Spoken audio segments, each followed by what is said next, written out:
The Talking Points with the Training Center starts now. All right, welcome to episode 2 of the Talking Points with the Training Center. I'm Ryan Ozella, joined by owners of Dub Baseball and lead coach in the Training Center, Eric Waggle, and then Dan Kabuling, owner of ID3 Training and lead strength and movement conditioner at the Training Center. The two work together to develop the pitchers in the Training Center and the Dub program with amazing success over the past 2 years. And we're going to talk with them about some of those points and how they've gone about doing those types of things. So, Eric, why don't we start with you? The biggest thing that we really do and have in the Training Center between Dan and I is just a really cohesive approach in the system. We have a lot of different factors that we integrate into what we're doing.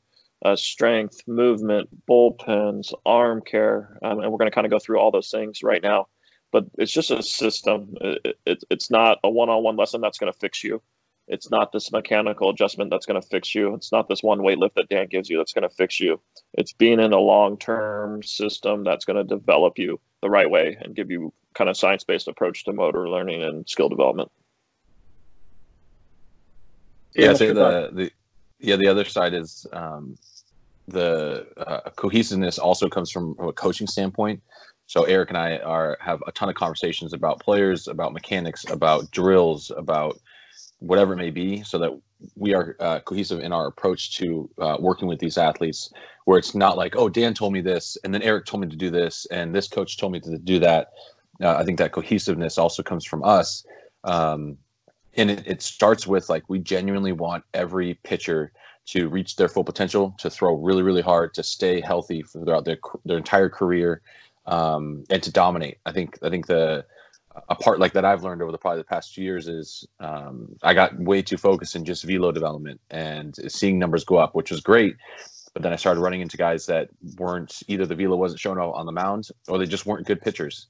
And ultimately, at the end of the day, like, I was selling those players short on what they truly wanted. Was, I want to be a better pitcher. I don't want to just throw really, really hard, which is a really important. But learning that gave me the mindset of, okay, all right, I either going to have to teach myself some of the other stuff that will break down a little bit further down, or you partner and you find other coaches who are just as passionate about player development as you are. And I think that's why Eric and I work so well together. And that system's really kind of expanded quite a bit. You know, we're making a lot of inroads with local high school coaches. We've been able to kind of help them out and kind of show them what we're doing with pitchers and really get their attention. Just a couple of good examples locally. Every player that trained in the training center this winter, we typed a report and sent it to their high school coach as far as, like, this is what they've been doing. This is where they're at. This is how many pitches they've been throwing. This is their velocity. This is what we see. So each local high school coach got a report on all the athletes that we had in the training center. And then also something else we did was we went to a few high schools and we trained their staff and their pitchers on arm care protocols. And this is how you use some of this newer technology and equipment to help with your arm care. And this is how you facilitate that in a team environment. So we've been able to expand our wings and really kind of bring the high school coaches now into this fold. And we also get out to a ton of high school games. So we're able to see what we do in the training center happen on the field, and getting that side of the world is really, really important. Awesome. So let's go over and let's talk about one of these points here that we want to talk about today, and that's really just the strength and the movement. Obviously, that's a key feature that we need in all of our players for not only just their pitching, but for hitting, for defense, for all those types of things. So why don't you guys cover a little bit of what you think of our strength and movement and how we kind of individualize that? Yeah, I'd say the reason we start here is the average client age that we work with is pretty much like 7th grade and up. And the reason it's in that age is just obviously that's the primary athlete that Dub attracts and the players they work with. And that's why we start with strength and movement. It's a huge area I think that gets missed out on, and it's kind of a misnomer because, like, players, they think, oh, I'm mechanics. I need to get on the mound. I need to do bullpens, which those are important. But there's so many issues that arise from just either I don't know how to move my body properly, or I don't have the strength to do that the right way. And we see it on, well, the first edge is just performance, whether that's command, throwing strikes, breaking balls, whatever it may be. And then injuries. I mean, like, our injury rate currently right now is floating like 50%. Like 50% of baseball players will have an arm injury. So flip a coin and you probably will get hurt. and especially at those younger ages, and a big focus for us. So from a strength and movement standpoint, that's where we start. We'll start with movement technique, make sure we know how to move our body properly. We'll then dive into relative strength. So can I do a bodyweight push-up? Can I do a bodyweight squat? Can I do all of these foundational movements, and can I do them correctly? And then we'll individualize based off of physical assessment to make sure those movements are the right fit for their body, because there's certain exercises, certain movements that some kids just aren't going to be capable of, and we see that affects everything up the chain, where there might be things on the mound that a pitcher in the big leagues does, but your body's just not meant to do that. We can get the same outcome, throw hard and throw strikes, but we're just going to do it in a different way. I think the injury history is another big component in the strength and movement side, because it tells us if there's anything that has kind of been corrupted. That's a term I've been hearing a lot more, is if you've been injured in some way, or your arm always gets sore, or your back or your hip or whatever it may be, that's going to influence and change the way that we move. And a lot of times, especially with Eric being their coach, us as all baseball players, if coach asks you how you're feeling, the answer is always, I feel good. I feel good. And very rarely is it, oh, my elbow's been bugging me, or my shoulder's been bugging me. And so over the course of these past 2 years, that has changed because of the level of communication that Eric and I have. But I think that's another piece of me being a strength and movement coach, is athletes are going to be more prone to talk to me about that. And then that can give us way more insight and individualize their arm care versus just slapping, a band routine or a weighted ball routine or whatever it may be that you have all your players do. There's certain things that are great for one player and can be the worst thing for the other. I think the other thing, like in the gym, we have kind of this spectrum where it starts with, movement, technique, all that. And then the other end of the spectrum is going to be just pure like competition. Can I compete as a baseball player? And so we try and blend as much as we can, so we're not wasting any time. We're in the weight room, we're still going to do throwing drills. We're still going to do weighted ball work in a sense. And the focus is proper mechanics and proper movement. And then we use that as a way to make sure, hey, they want that throwing component. Pitchers want to throw. And then we remind them when that piece of your pitching mechanics has fallen apart or something's bugging you, like, hey, these exercises in the weight room are going to really, really help you. I think that's probably a big difference. Then you'd see just an average gym is we don't just lift. We don't just stretch. We don't just do arm care. We do everything. We try and attack as many variables as possible, and then individualize to them based off of what we see on the table in a physical assessment, what Eric sees in games, what their track history has been as an athlete, just because a lot of the athletes that are going through this system have been with Eric for a very long time. And so all of that information is definitely utilized in the weight room. Yeah, what's interesting, that kind of what you mentioned is, when I first started, there was days where I would see guys on the mound throwing their bullpens with other guys, doing their arm care work, while other guys were doing squats and deadlifts and things like that. So it was always interesting to me to see how all of that was moving in such cohesion, in such like a fluidity. There wasn't ever a situation where I walked in and was like, man, this is really out of control or anything. So that's one of the things I think has been really good, is seeing all of that kind of working together at the same time. Eric, anything you want to add to that before we move on to our next point? No, not really. I mean, that's Dan's world, and we do work together on that quite a bit. And I think Dan touched on it a few times, that there's a lot of communication between us, because what I see on the field might be really, really different than what he sees in the gym. And I'll tell him that, be like, yeah, like I know you guys are working on this, but he certainly isn't doing that on the field. And then we're able to kind of figure out why. He'll talk to the player, I'll talk to the player, we'll talk to each other, and just try to hammer out what exactly is going on. And a lot of times we have to change our plan of attack, and we do it together, and we kind of attack each situation a little bit differently based on that communication. Awesome. So as we're talking about this one today, we're obviously working about developing pitchers in the training center. So one of the biggest ones we have to worry about is our arm care. Obviously, it's not just the pitchers that we work on with arm care, but why don't we go over a little bit of what our system looks like and why we utilize arm care and why it's so important? I mean, it's again, it's a system. It's a system that we've developed that we continue to kind of tweak to get better. We're doing a great job with pitchers and arm care. Most pitchers in the big leagues are going to get hurt at some point in time, like Dan said. I think there's over $1 billion a year on the DL.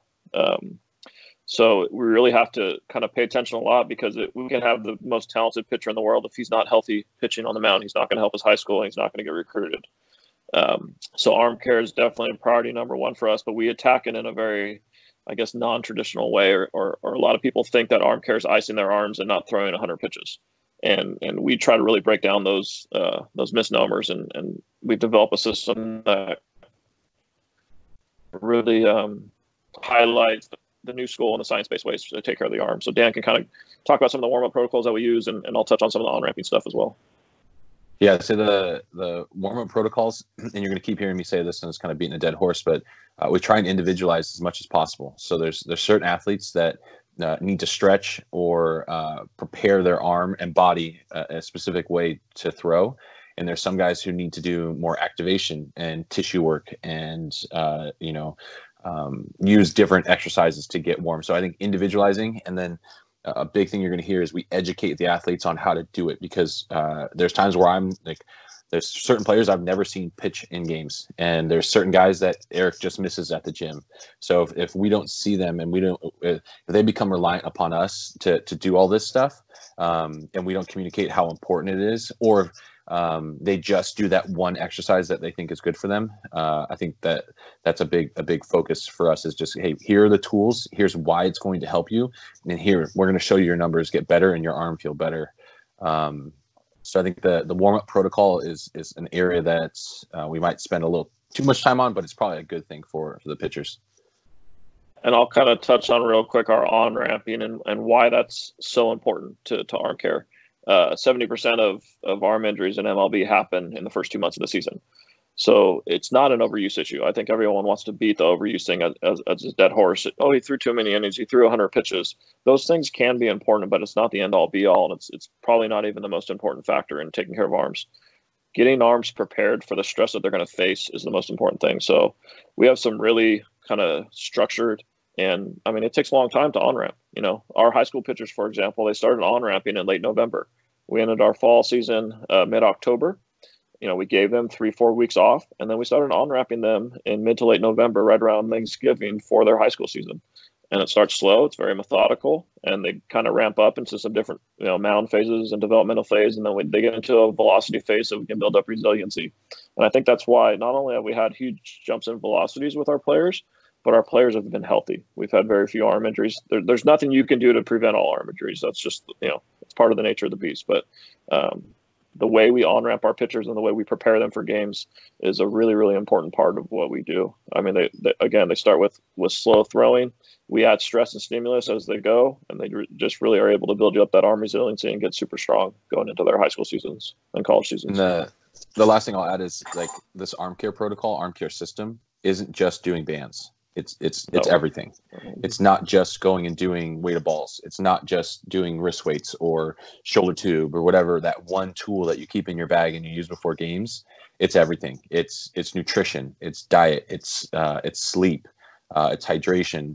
And I think the most powerful tool in this system is communication. Is Eric will see a guy in game and his velo drops, or his command is falling apart, or something just looks off. Like as you over time, you can just tell when guys aren't 100%, and that gets communicated back to me. And then in a non-game environment, a non-threatening environment, I can say, hey, like, how's your body feeling? How's your arm feeling?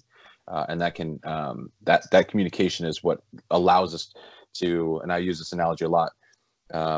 Injuries can be either like little embers, and we can stamp them out real easily, or most likely players keep their mouths shut and they turn into wildfires. And then once it's a wildfire, you can't do anything other than shut it down. And we want to try and keep as many guys developing versus recovering and rehabbing. And kind of the last part of that arm care phase that we have is our recovery protocols. So we're very, if you're in the world and you know some of the science that's out there, it's not new school or different at all, but for the most part, people don't necessarily educate themselves on these issues. But most people think recovery means slapping some ice on their arm and going for a run. And it's just, study after study says that that's not effective for recovery, and it actually could hurt recovery. So our guys are on a different kind of recovery protocol. We've introduced a lot of stress to them. They do a ton of soft tissue work. We have massage balls and massage guns in the training center that we use on them. They do microelectronic stimulation, which produces positive blood flow to the area, which helps regenerate and remap the muscles. And they move. After our guys throw, the worst thing they can do if they've had stress and a little damage to their arm is just to keep that arm stagnant. The tissue and the fibers are going to remap themselves the wrong way. So our guys, the day after they throw, are doing wrist weights, they're doing shoulder tubes, they're doing different core protocols that we have them mapped into, and they're able to kind of go through these things and make sure that the tissues remap right away and getting positive blood, which will help them recover much better. Awesome. Yeah, I've definitely seen a lot of success with your guys' arm care program. Obviously, guys have gotten better with their arms and stronger. But I think, like you mentioned, the ability to be out there and be healthy is a huge one for everything for this. So next point that we want to talk about is pitch design. Obviously, this is an area where some of our technology is really important and helpful for this. So Eric, why don't you kind of take the lead on what you think about with the pitch design and where we kind of go from there? Yeah, I think this is a big differentiator for us. We do a lot of things different in the training center, but our pitchers being on the Rapsodo and having radar guns as feedback is a huge part of what we do in the training center. We have a pitching Rapsodo. We've passed all the certifications to kind of become masters of it, and we're really using it as an actionable tool in our training center to make guys better. It gives us objective data, so it's not only velocity, but it's spin rate, it's vertical brake, horizontal brake. It's spin direction. So now that we have a real firm understanding of it, and we've used it for, probably about a year and a half now, we're able to show pitchers data on what their pitches are doing. So it's not just the eye test. It's not just like, oh, that looked like a good pitch. We can show pitchers what a good pitch looks like. We can show them what we want their curveball to look like. We can show their axis on a vertical and a horizontal break and be like, okay, you think you're throwing a slider, but look what the Rapsodo says you're not. You're throwing a slurve. All right, this is what a true slider looks like. So it's really fostered a ton of engagement on the player's point of view and given them hard data to kind of go off of, so we can kind of rework their pitch arsenal and help them develop a better pitch design features in their arsenal. And we see the results on the field. I mean, our guys are doing really well. I think the guys, the high school players that did the pitching class last year, it was something like we were 80 and 30 wins and losses. We had like a 2.2 ERA, and every single one of those pitchers finished the year on the mound without getting hurt. So we've had some pretty impressive results with all this stuff. Yeah, I think the only thing I'll add for this component is like, this is where I step back and I don't do anything because it's just outside of my expertise. I understand Rapsodo. I can communicate it to the player, but I couldn't dive in as much as Eric can and say, all right, this is exactly what's going on. And we've started having conversations about different things that we might be seeing in the weight room or physical assessment that might be affecting these things. But there's really an area that I stay out of. And the part I do appreciate about it is it holds us accountable as coaches. The tech will show the player, this is where you're at. This is where we need to get to. And then here's the plan, and then it holds us accountable. It also holds the players accountable if they're not doing the things we're asking them to do, because we do see the players in the gym probably more than your average pitching coach, high school coach, whatever coach that you're working with, just because of of them working between both of us and switching from team to gym. But it holds everybody accountable too. Is this stuff actually working? And something else that we're doing as well is we're using the tech and the information available outside of our facility. Kind of a cool example that we had this winter was I was working with a pretty talented young man, and we were struggling. I knew what I wanted his curveball to look like. He knew what his curveball he's always thrown has looked like, and there was a disconnect there, and I was having trouble bridging that gap with him. And so what I did is I took his Rapsodo numbers and I inputted them into Fangraphs, and I tried to find comparable MLB pitchers. And I found one pitcher, it happened to be Garrett Cole, that had his similar arm slot. He had a real similar movement profile on his fastball. And then I started looking on Fangraphs at his breaking pitches, and it really was the curveball I was trying to get this kid to understand. So I took screenshots and pulled up the website with him, and I showed him all that stuff, and you just saw his face light up. So we were able to kind of take some of those features that are online that a lot of people don't even know about, and then use it to give the kids real good visuals and comparisons. And we've made some big strides with him since then on that particular pitch, just because he was able to see a big leaguer and what his stuff looked like. That's awesome. Yeah. And I know we've done some internal conversations where we've had some learning about this Rapsodo stuff and some of the technology and how you guys have been applying it. And I know from my point of view, it's been really helpful because coming from that scouting view, like you said, Eric, you have that idea as to what you expect it should look like. What are you comparing it to when you see it against everybody else? But being able to take that data and be able to showcase like this is a lot more consistent, and it showcases also with better feedback for the players to showcase what they should learn and what they can do with it compared to just the eye test like we were talking about earlier. So I love that. That's great. Going to our next point here, we got the annual throwing program. So obviously we got our warm-ups protocols or recovery protocols. Why don't you guys kind of go over what our throwing program looks like for the entire year? Go ahead, Dan. Yeah, I'd say the first place we'll start is getting them up to speed with all the different drills that we'll use. We rely pretty heavily on different driveline protocols. So weighted balls, plow care throws, and then we really try and find the foundational drills that will help kind of bridge the gap in getting into a full throw and then obviously getting off the mound. And then I think the base, like we try and get a base of fitness. So we make sure they're throwing, depending on the time of the year, but for the most part, they're doing some type of throwing. The thought process with the annual throwing plan of like we really starting to lean towards having kids throw year round is we just change the stress. No matter if you're throwing a football or a baseball or a plyo care ball or you're doing any type of throwing, that's still stress on our arm. And so if we input the same stress 5-ounce baseball off a mound in a game over and over and over again, I think that's where we can lead to some of those overuse injuries, quote unquote. But I still think that all of those injuries, and the reason we see it is the capacity that player has throughout the year ebbs and flows. And so as we have kids transition from different sports, different things, their capacity for throwing is going to change. And so what we've really moved towards is we want kids throwing year round. So they always have this strength base, quote unquote, for throwing. And then depending on the time of the year, we'll ramp it up and gradually on ramp into either velocity development, game development, obviously competition. And then the communication that we'll have between Eric and I, we together can really fill the gaps on different players where sometimes kids just don't make it to practice. Sometimes kids don't make it to workouts. We can communicate and say, hey, like that kid right there is 3 weeks behind or 2 weeks behind, or, he's ready for, and this is, I think, a huge asset to the high school coaches in the area. We basically told every single coach, here are the players who were pitching. Here's how many bullpens they have thrown. Here's how many pitches that they've gotten up to. This guy's ready to rock. Like he can put 2, 3, 4 innings right away at the start of the season. Or hey, this guy has been coming off an arm injury and he's only ready for 20, 30 pitches. Like you really need to ease into the season with him. So I think the annual throwing plan and having a plan throughout the entire year is a big difference that we have at the training center. And we actually make that throwing plan individualized, especially as they get older. So let's say a kid's a little older and it's time for him to get recruited. We're going to be more aggressive with this throwing plan in the summer and the fall to make sure he's getting out there and his velo's high and he's showing himself well. A 140-pound freshman that's throwing 72 miles an hour is going to have a completely different plan than a junior guy that just got off his junior year that's throwing 85 to 87 that we need to kind of showcase a little bit and push him to those upper 80s to kind of get him to be recruited. So we individualize those things to a little bit more of a granular level as opposed to just having an overall plan for everyone.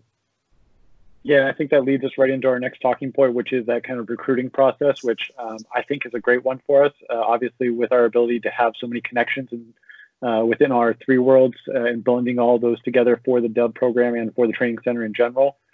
So Eric, why don't you kind of take the lead here on what your thinking is with the recruiting process and where we kind of go from there? Yeah, again, I hate saying it, but it's another big differentiator. I think most guys that run club ball teams and go to showcases and stuff, their recruiting pitch to families is that we're going to go to this event and there's going to be college coaches there. And then what happens is if the kid's not good enough, if he hasn't developed and he doesn't get recruited, then there's no more plan. We have a plan. And, I think the number one key to the recruiting process with players and families is just to be super honest with them. And sometimes, or a lot of the times, actually, it involves us telling them some things they don't want to hear. The way I word is, I'm going to love you so much, I'm going to tell you the truth. I'm not going to blow smoke up in you, and then all of a sudden it's your senior year and you're not getting recruited and you're wondering why. I'm going to tell you why when you're a freshman. If you want to go to a showcase and you're throwing 78 miles an hour, you shouldn't be going to a showcase. You should be in the weight room with Dan trying to throw 85. And so that's really our thought process of this. We hit our families with a ton of information at young ages, and we tell them how hard it is to advance to the college level, and we give them the numbers as far as the percentages that do advance. And then we tell them, if you're a right-handed pitcher, you better get to this velocity if you want a chance at this level. If you're a hitter, you need to be running this fast, or you need to be hitting this hard if you want to get to that level. And so they have this information in families, and as they go through the process, we're able to kind of just keep referring them to these numbers to motivate them and put things in perspective for them. Like you said, there are a lot of college connections that have built up over the years through all the various capacities that we've had. And so that's super valuable, especially in times like these where there's a lot of indecision with the NCAA and stuff like that, and the MLB draft. We're able to kind of talk directly to these college coaches and get some input from them because they trust us and they like us and they know that we put out a good product and we're honest. So that's a really valuable part of our recruiting process. We don't oversell our players either. A lot of coaches get trapped, when they have some pretty good players like we do. They try to oversell them to these colleges, and that might work once. A college might take one of your guys because you oversold him and you told him that this kid's the best player in the world and he does things. But when that player gets on their campus and doesn't do what you said they can do, you'll never be able to put another kid at that coach's college. And so, a lot of guys in our position burn a lot of bridges because they oversell their guys. I would much rather undersell one of our guys and have him show up on campus and be better than what I told, the coach that he was. So I think that what happens there is we facilitate relationships, and now we get to the point where we are right now, where a lot of colleges want our guys because they know they're well coached, they know they're tough, and they know that the what we tell them about the kid is going to be true. So that's a big one. The baseball world's a very small world, and things get around quick. So I think that relationship that's been built up over a long time is super important to us. And then the last big point is that we don't start this process too early. If we have a freshman that is a big time player that's ready to get recruited, we'll put him out there and we'll send him to the right events and make sure he's doing those things. But for the most part, we don't start that process until they're ready. And that could start their freshman year. It could start the fall of their senior year. But their focus needs to be always on getting good enough to play at the college level. And once they're good enough, that's when we sit down and we talk and we talk about the plan, and we talk about where they need to get better, and we talk about their options. And we keep having these meetings over the course of however many months or years that this process is taking place. And then we gradually start narrowing that focus, based on their GPA, based on their playing ability, based on the family's economic situation, what kind of school they want to go to, all those factors. And we go through this process. And I know Dan always gets tripped out when he sees the amount of time I spend with these families, because we just sit down in the training center and they just, we talk for an hour, and a couple months later, they're right back in there, or we're talking again. But if you've seen kind of the success we're having placing players at the college level, I think you see that the system really works really well. Yeah, I think to go with that idea, like you said, the relationship building is a huge part of recruiting. That ability to have players be ready to go and be recruited is another area that I think is really important for kids to start to understand. And not everyone should be going to every single thing. There is such a thing as being over showcased, where a lot of coaches, a lot of programs start to see guys too much, to the point where they're like, well, now that guy gets moved down my list because we've seen all of the flaws, and that's a lot of work that we have to put in for somebody like that. 100%. All right. So I think the sorry, I don't want to cut you off. The part with I think like everything from a dub standpoint, from my personal experience with other seeing other programs, whether inside or outside, is definitely above and beyond. And I hope other programs are doing what Eric does, and the amount of time that he invests into this recruiting process. I think the part that also is just an X factor and why we're seeing so many talented arms, and we're going to see it in the next 2 to 3 years, is we don't just say to these players, hey, get good enough. Hey, just get in the weight room. Hey, just do this throwing program. Hey, go do J-bands, or do this, do X. We say, here's an individualized strength plan, throwing plan. Like, we're going to basically map it out, and we're going to set it up so that the more time you're in the facility, in the training center with us, the more likely these things happen. And it doesn't guarantee it. It doesn't mean if you just hang out in the training center for 3-4 hours a day every single day, all of a sudden you're going to be an MLB player. But there is a plan, and then the plan is held accountable to the numbers. It's not held accountable to us saying, "Oh, look, you got way better," or "Hey, over the weekend I threw 3 innings, I had 3 perfect innings, and I struck out every single batter, and look, I'm a D1 pitcher." It's like No. It's more complicated than that. But it's if you want to play at that level, here's the plan. Here's where you're at. Here's the plan. Here's the numbers that we need to be held accountable to, and then let's do it. And I think that helps a ton with the recruiting process, where we'll see players who like that person had no business playing college baseball, and all of a sudden they have a shot. I think that's another big X factor that we have at the training center. Yeah, that education is really huge for kids to understand. Moving to our last point here, we're going to talk about some injury and medical protocols. Obviously, like we mentioned earlier, we have to keep kids healthy. So how do we feel like we go about this in a way that's unique and different than everyone else? I think the probably most unique is we start with the question, like, what have you been hurt? Where does your arm get sore? When you pitch, where does it typically hurt? And then what do you normally do after? And then I think we start there. We make it comfortable for the athlete to come to us. And now, like, it didn't happen right at the start. When there was plenty of times there's levels of miscommunication between myself and Eric and vice versa. But now it's almost to the point where, like, and I've not really seen this anywhere else, where a player will go to Eric and say, "Oh, my elbow's kind of bugging me," and then that turns into a conversation where Eric and I will hop on a call, or there'll be some text sent or email sent, and then a plan is put into place to get that person into the gym as soon as possible, and then also get them in front of the professionals as fast as possible.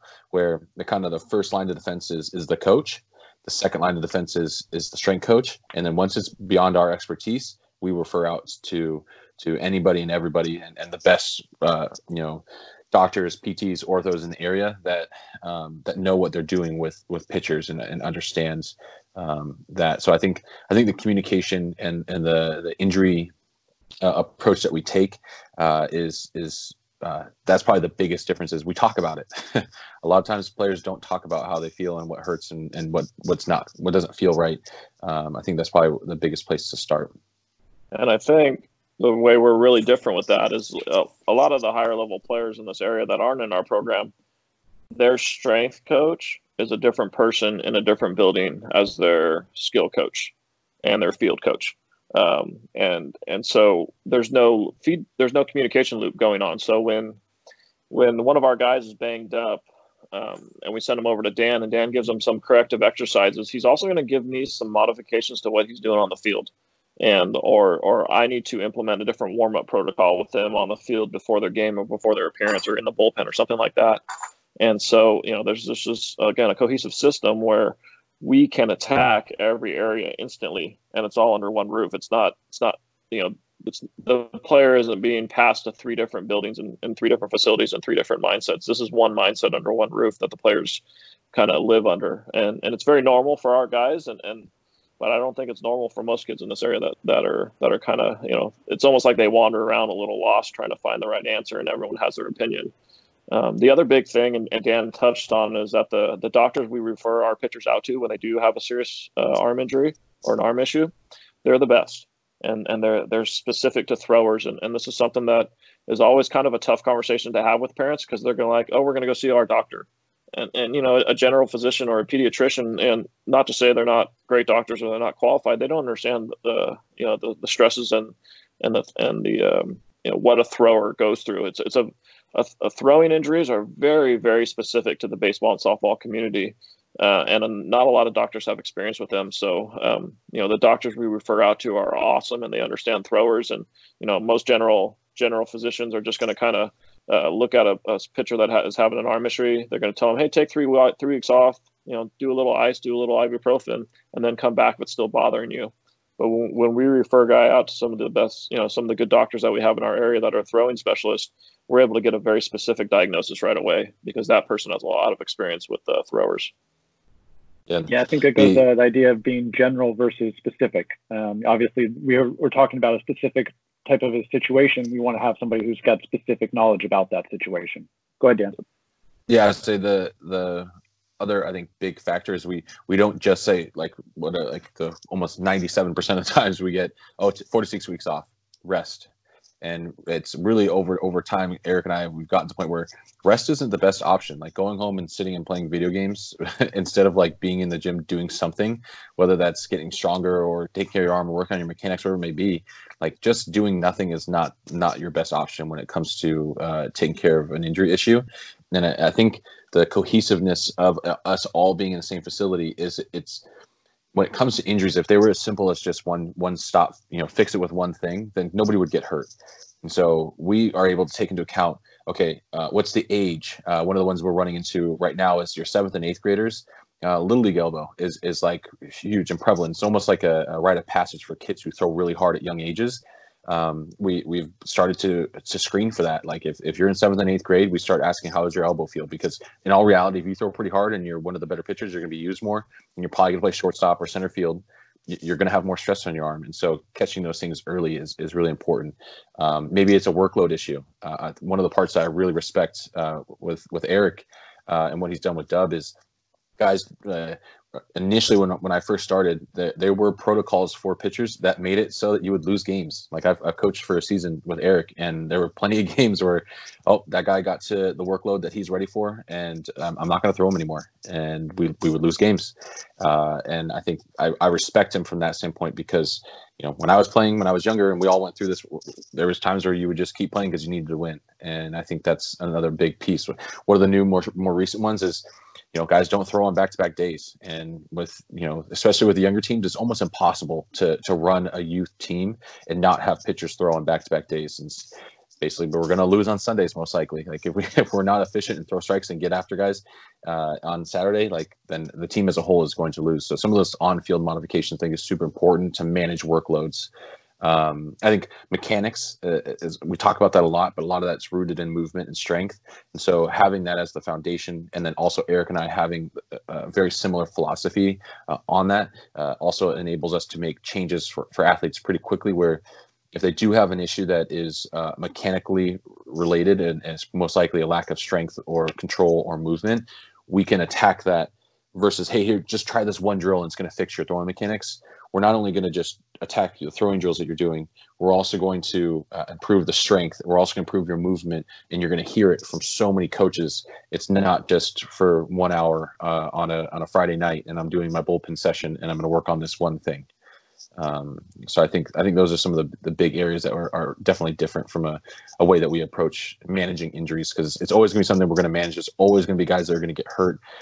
We're never going to be able to say, every single player that goes through the system is 100% guaranteed to never get injured. It's not how baseball works. It's not how the human body works. It's more complicated than that. Yeah, that's one of the reasons I really appreciate the efforts that you guys put into this, because it is a long-term focus. It's not about trying to win the 12U tournament, win the 14U tournament. It's about trying to get these kids to be at their peak when they're ready to go to get to that college level, like we were mentioned earlier in this podcast. So as we're finishing up here, is there anything else that we guys want to cover before we end up finishing up today's coverage? No, I think we're good. And I just hitting on your last point. It's a joke I always make, but it's not really a joke. When I'm talking to college coaches about our older players that are ready to get recruited, I've been doing this for 17 years and been on all sides of this conversation. I've never been asked by a college coach, hey, what was their 14U record? No one cares. Winning is fun, and we're all competitive people, and we like to do those things. But the only thing that truly matters in this process is developing and staying healthy and being good enough when you're older. That's it. That's the end game, and it's the only thing that matters. And we try to have that mindset in our program and in the training center, that the only thing that matters is your development. And if you constantly develop and you're healthy, you're going to get to a good spot eventually. Yeah, that's a great point to finish, I think. And so that's going to bring the end of week 2's episodes of Talking Points to the Training Center. Till next time, keep developing. Be sure to follow us on Twitter and Instagram at DubBaseball, at ID3Training, and at Ozella Baseball. Thanks for joining us on the Talking Points podcast. Until next time, keep developing.